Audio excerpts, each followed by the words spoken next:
Olá pessoal, vamos dar continuidade ao nosso conteúdo teórico, agora com a primeira parte do espermograma. Lembrando que essa aula já conta com as atualizações da Organização Mundial da Saúde. O sêmen é um fluido ejaculado pelo homem e formado por vários órgãos reprodutivos masculinos, dentre eles o testículo, o epidídimo, os vasos seminais, a próstata e as glândulas bulbouretrais. Os espermatozoides, eles são produzidos no testículo.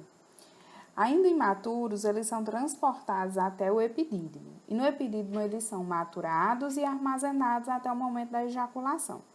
É no epidídimo que esse espermatozoide também garante o seu flagelo, que vai possibilitar sua movimentação. No momento da ejaculação, esse espermatozoide é conduzido pelo canal deferente até o canal ejaculatório. No canal ejaculatório, ele encontra os outros órgãos reprodutivos masculinos, que são os vasos seminais, a próstata e as glândulas bulbouretrais, nessa ordem. Primeiramente, os vasos seminais, eles são um dos maiores produtores de líquido contido no sêmen. E o seu líquido, ele tem grande quantidade de frutose. Frutose essa que vai dar energia para o espermatozoide bater o seu flagelo e ter movimentação. Continuando pelo canal ejaculatório, encontraremos a próstata. Nela, ela também é uma grande produtora de líquido, né, contido no esperma, certo?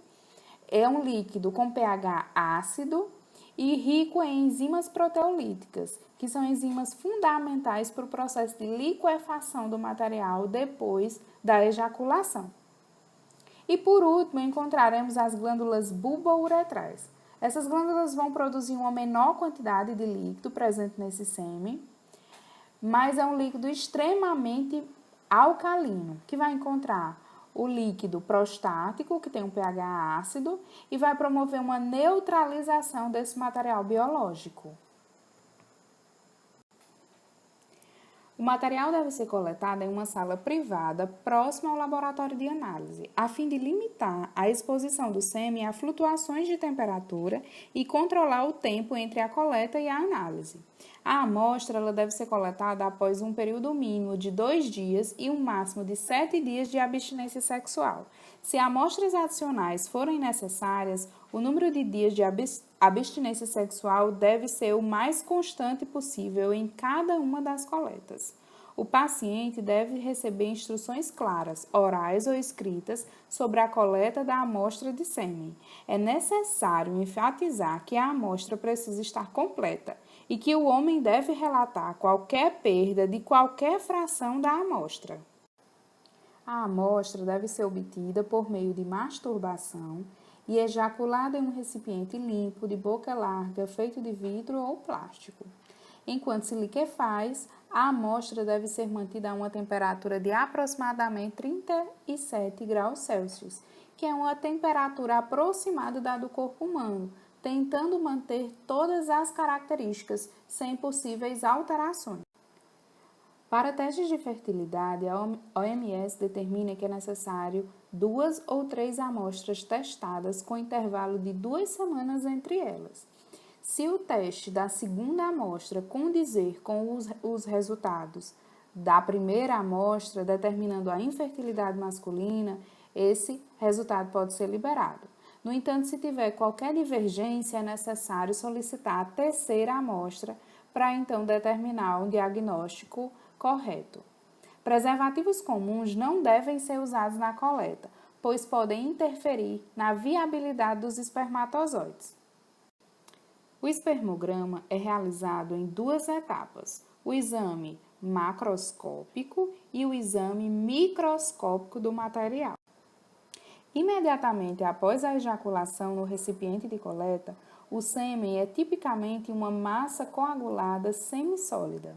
Dentro de alguns minutos à temperatura ambiente, o sêmen geralmente começa a se liquefazer, tornando-se mais fino, momento em que uma mistura heterogênea de grumos será vista no fluido. À medida que a liquefação continua, o sêmen se torna mais homogêneo e bastante aguado. E nos estágios finais, apenas pequenas áreas de coagulação permanecem.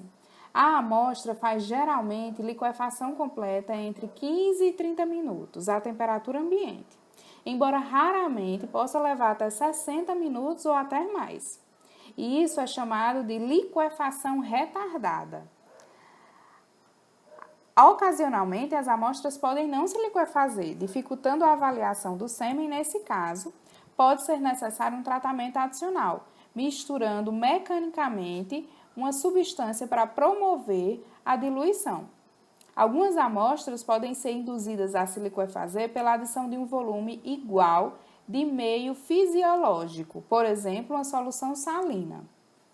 As amostras normais de sêmen liquefeito podem conter grânulos tipo gelatina, que são chamados de corpos gelatinosos, como pode ser visto nessa imagem, que não se liquefazem. Estes não parecem ter qualquer significado clínico. Após a liquefação, a viscosidade da amostra pode ser estimada, aspirando-a suavemente em uma pipeta descartável de plástico, permitindo com que o sêmen caia pela gravidade e observando o comprimento de qualquer fio que venha a ser formado. Uma amostra normal deixa a pipeta em pequenas gotas discretas. Se a viscosidade for anormal, a queda formará um fio com mais de 2 centímetros de comprimento. Uma amostra normal de sêmen liquefeito tem uma aparência homogênea, cinza e opalescente. Pode aparecer menos opaca se a concentração de espermatozoides for muito baixa. A cor também pode ser diferente, isto é, marrom avermelhada quando as células vermelhas ou glóbulos vermelhos do sangue estiverem presentes, que damos o nome de hematospermia, ou amarela em um homem com icterícia ou tomando determinados tipos de vitaminas e medicamentos. O pH do sêmen reflete o balanço entre os valores de pH das diferentes secreções das glândulas acessoriais. O pH deve ser medido após a liquefação em um tempo uniforme, preferencialmente após 30 minutos, mas em qualquer caso dentro de 1 hora após a ejaculação, uma vez que é influenciado pela perda de CO2 que ocorre após a produção. O pH normal ele vai de neutro a levemente alcalino. Para fazer a verificação do pH no material, é necessária a utilização das fitas de pH específicas. E esse pH vai em torno de 7 a 8. O volume do ejaculado é fornecido principalmente, como já foi dito, pelas vesículas seminais e a próstata, e uma pequena quantidade das glândulas bulbouretrais e epidídimo. A medição precisa do volume é essencial em qualquer avaliação do sêmen, pois permite calcular o número total de espermatozoides e células não espermáticas do ejaculado. Parâmetros que a gente vai ver quando estiver na avaliação microscópica do material. O volume é medido de uma maneira mais precisa pela pesagem da amostra no recipiente em que é coletado. Deve ser coletada a amostra em um recipiente descartável, limpo e que tenha sido pré-pesado. Posteriormente, deve ser pesado o recipiente com o sêmen nele. Subtrair o peso do recipiente e calcular o volume a partir do peso da amostra, assumindo que a densidade do sêmen seja de 1 grama por ml. Alternativamente, o volume pode ser medido diretamente, quando ele é coletado diretamente em um cilindro de medição de vidro graduado e modificado com uma boca larga.